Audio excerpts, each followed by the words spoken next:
Captain Doodle on scene. Every firefighter helmet has one thing in common. No matter the department, no matter the rank, no matter how many fires it's been through, they all tell a story. Some written in soot, some etched in melted plastic, and some smell faintly of burnt hot dogs, which actually is an improvement over the station fridge.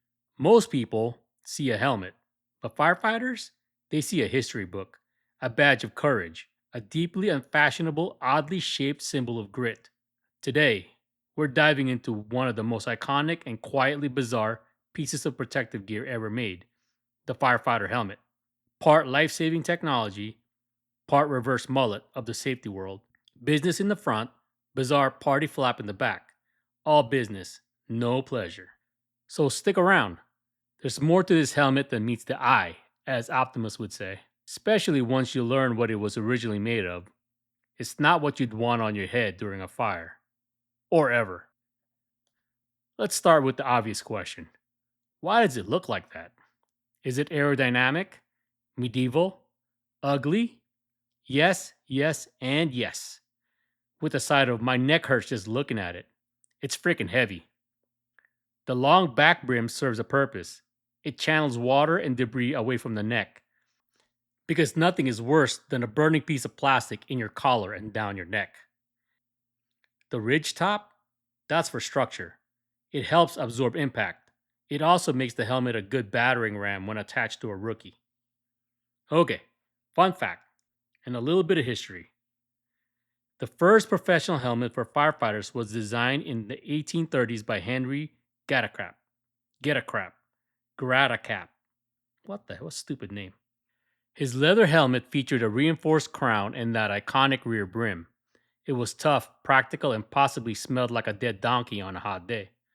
And when you put it on backwards, it looks totally normal. Fast forward to now, helmets are made of composite materials like fiberglass and Kevlar. Stronger, lighter, and less likely to ignite. Probably a good thing when inside a burning building. How come there's so many different colors? Let me explain. The color of the helmet tells the rank. White is for chief, red is for captain, yellow for the driver, engineer, and firefighters. The blue are for rookies. Pink? Probably a prank or someone lost a bet. It's a visual language. That way, when inside a smoky building or in a chaotic environment, they don't accidentally call the captain a moron. Unlike a pair of boxer shorts full of holes, wait, that's a bad example. Unlike a crunchy left sock, helmets aren't just thrown out after a few scratches. The dirtier and the more scratched up it gets, the better. Each dent, burn, or scuff tells a story. Most of them start with the words, "So there was this one time in band camp," and end with, "That's why we never trust Gary with the hose anymore." That's why firefighters keep their first helmet. It's a timeline, a trophy, a heavily charged memento of hard earned experience, full badassery. And sometimes they keep more than just memories in there. Tucked behind the liner or under the padding, you might find a folded picture of a spouse, or a chihuahua, maybe a child's drawing, or a note that simply says, "Be safe, Dad," or in Joe's case, a ham sandwich. Firefighter helmets aren't just for protection, they represent trust, danger, duty, courage, and a 3 a.m. wake up call followed by, "Damn, I have to piss." They're iconic because the job is iconic. Because when someone runs toward smoke, we don't remember what kind of gloves they wore, we remember the helmet.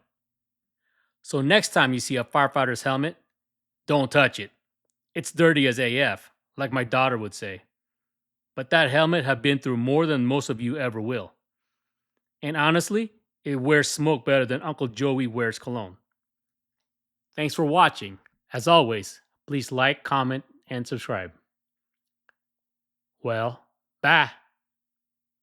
I almost killed a rookie once when I caught him cleaning my helmet. What an idiot.